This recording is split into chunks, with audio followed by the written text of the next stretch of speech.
పరమశివుడు అగ్నిలింగ రూపంలో వెలసిన అరుణాచల క్షేత్రం ఎన్నో మహిమలకు ప్రసిద్ధి చెందినది.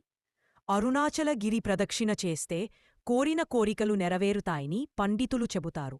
శివనామస్మరణ చేస్తూ పున్నమి వెలుగులలో గిరి ప్రదక్షిణలు చేయడం వల్ల అనేక పాపాలు తొలగిపోతాయి. కొండమీద వెలసిన దేవుడుగా కాకుండా కొండే దేవుడి వెలిసిన క్షేత్రమే అరుణాచల క్షేత్రం.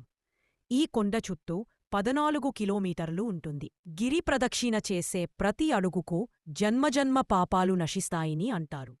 అరుణాచల గిరి ప్రదక్షిణ చేయడమంటే శివుడి చుట్టూ ప్రదక్షిణ చేసినంత పుణ్యంగా నమ్ముతారు. అరుణాచల గిరి ప్రదక్షిణ చేసేటప్పుడు కొన్ని నియమాలు తప్పనిసరిగా పాటించాలి.